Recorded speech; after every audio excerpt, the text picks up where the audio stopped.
Hello everyone. In today's video, we're going to be taking a look at taxiways and how to taxi an airplane and not get horribly lost in an airport. Now, when I was first learning to fly, this was one of those experiences where I was so glad that I had a flight instructor that could tell me exactly where I needed to go, that it would blow my mind. Now, the interesting thing is, if you're doing a lot of general aviation, generally you're not going to be putting up with terrifying looking taxi diagrams. The two taxi diagrams I pulled out today were intentionally selected as a way to basically make you crazy as far as almost excessive detail goes. And that's completely intentional because it's going to make our experience when we do this in Flight Simulator a little later on this week a little bit more interesting. Now, the trick to all taxiing at major airports is to remember that air traffic control is going to tell you what taxiways to use. Now, if you're ever in a situation where you're at a very, very large general aviation airport that does not have an air traffic control, you have to get a little bit more creative. And I'll kind of describe some of these details to us. So let's go ahead and take a look at our taxi diagram real quickly. This particular one here, I just got right off of AirNav here. You can see over here at Chicago O'Hare. This is my favorite one in the world as far as being chaos. I've worked with students, I teach them a little bit about how to do this actually in a class. And one of the fun things that I do is use this as a way to teach them how to navigate an airport because it's so bloody complicated. And you can see just by looking at all these taxis, oh, this is chaos. How do you keep them apart? Well, I've got some good news. The good news is that taxiways are actually built in a logical fashion. And once you understand the general pattern of them, it's actually very simple to get your way around. The first thing you'll notice is our alpha taxiways. And then you're going to notice our Bravo taxiways. And then if you go a little bit further out from there, you're going to notice our Charlie taxiways. And you're going to notice our Delta taxiways. You're going to notice our Echo. Basically, the farther away from the primary location you go, the higher up in the alphabet you're going to be going on. Second thing that's going to be a really, really solid rule is you'll probably observe the fact that our Alpha and Bravo are actually parallel to each other. This is a good thing because it means that if we need to transfer from one to the other, we're going to be looking for something that's already got an A on it. Now, if we're on a Bravo taxiway and we know we need to transfer to a Charlie taxiway, we're going to be looking for something that's going to have a Charlie on it or a letter C on it. So if you actually were to just quickly take a look at this, if I say took Alpha Niner, went on to Bravo, and then went down Bravo a little while, and then found myself on Lima Lima, you can see how it will take you all the way alphabetically to the desired airport. In an ideal world, to get to the main runway, all you should have to do is Alpha, Bravo, Charlie, Delta, Echo. But of course, in real world, we can see that primary runways are not necessarily going to be the same depending on what the weather actually is. I like to see a cold pad. That's just kind of fun. So let's go ahead and see if we can figure out how on earth we're going to do this. So for today's scenario, again, this is going to be in Chicago. We'll take a look at this over here. We're going to be starting at the northeast cargo ramp, the cargo ramp, which is way the heck out here. You'll notice that we have taxiways with November 1. That simply means that we're on November 1. Think of this as a spur whenever you have a number on it. Whenever you have a letter on it, that means it's a primary taxiway. So if they say, for example, to a taxiway via Mike to 27 right, if they don't say anything about Mike 1, the assumption is you're going to be taking Mike all the way here right up into its terminus. Same thing over here. If we're traveling along taxiway Charlie, and they say via taxiway Charlie Zulu, basically that simply means you're going to be taking this one. If you're wondering what these weird curves are right here, it's basically a high-speed exit for an airport runway. You can see right here, if we landed, we go boop and go just like that. Now, we're going to take a look at one of our little ones down here in the south, too, to have the general idea of what's going on here. So let's say we're given information to a taxi via Whiskey to Yankee. So we go whiskey, whiskey, whiskey, whiskey, whiskey. We take a really sharp turn. This is very hard to do in a 747, by the way. Via Yankee to, of course, our runway 4 right here. Now, this is an interesting situation because this turn is so darn tight, they probably wouldn't ask us to do it. As a matter of fact, runways like 22 left and 4 right are probably going to be reserved more for landing than for takeoffs because of how awkward it is for large aircraft to actually land. If you actually look at this runway, this is still a pretty darn long runway, which means you have plenty of room to take off and land on it. Okay, so enough of talking about the actual individual details. How do we figure this out? Well, in the real world, air traffic control is going to give you instructions. What they try to do is pick a primary road, basically, if you want to think about it that way, in and out of a particular airport. So what I'm going to do is I'm going to grab myself a brush. I'm going to get myself some red here. So let's say we are at this northeast cargo ramp. And let's say we need to take off via 22 left. Now, a good air traffic control person is going to do two things. They're going to minimize the amount of instructions we need to follow, and they're going to prevent us from crossing runways if they can help it. So initially, you're probably saying, well, if we come out this way, travel via November 1, and then take November to Mike, we can go down Mike. We have to cross 27 Charlie, or center, I should say. We have to cross 27 left here. We go right here, and then we can proceed via Golf. We could go via Golf 2. And of course, we can go via Bravo and just stay on Bravo all the way down. Now, here's where things get interesting. Generally, they're not going to tell you to taxi into an area where there's other aircraft already in existence. This is our international terminal. So most likely what they would do is to say via Bravo to Victor 1 or just Victor. Now, if we take Victor 1, it's going to be this spur. If we take Victor, it's going to be this turn. Now, if we stay on Victor all the way, that's going to put us right up onto 2 left. Now, you can see when we look at these, the instructions are going to look a little bit like this. They're going to say taxi to and hold short of runway 22 left via November 1, November, via Mike. Then they're going to say a left. What I normally would do, of course, if it's a left, is I'd point an arrow like this. I'd say a left on Golf. Yep, this is Golf. Then we're going to take a right on Bravo, right here. And then we're going to take a left on Victor. And then we're going to hold short of 2 left. Now, there's one mistake we've made.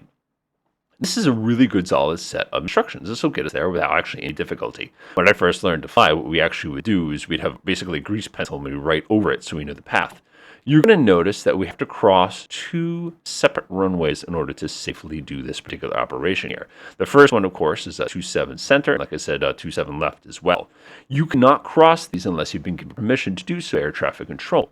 So a lot of times what will actually happen is they'll call you and say, cross 27 right, or cross 27 center, I should say. Then they'll say, hold short 27 left. If that happens, they can give you the rest of the instructions, but you have to actually request permission to cross this runway before crossing it. On a really lucky day, they'll actually tell you to cross 27 center, cross 27 right, and then they'll have you hold short over here.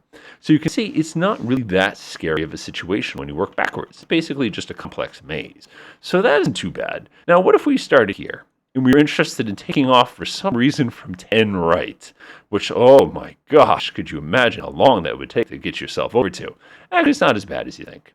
So again, we want to use the same general philosophy here. So we have to try to come up with a way to get from this position to here using the letters that are in the regular 26 letters and trying to limit the amount of runways we cross.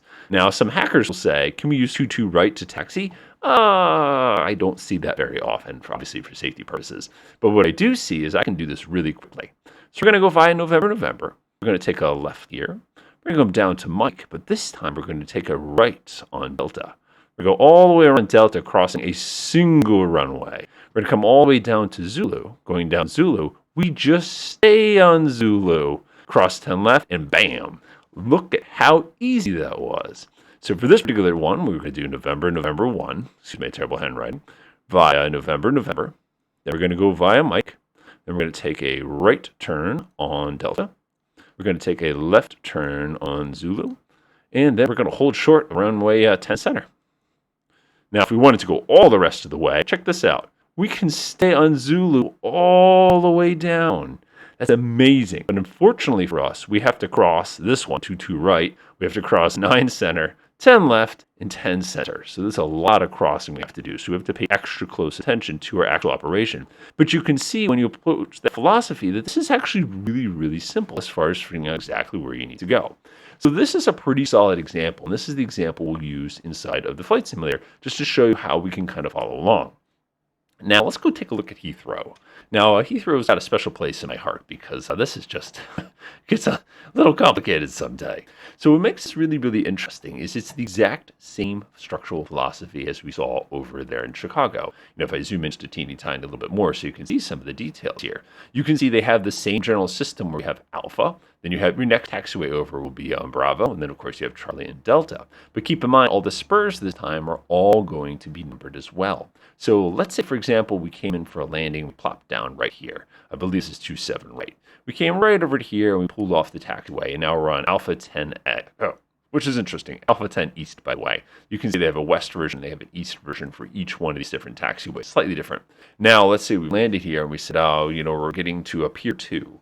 So how will we get over to Pier 2? Well, let's take a look here. They'd probably say, go ahead and proceed via Echo, via Alpha. So we go via Echo.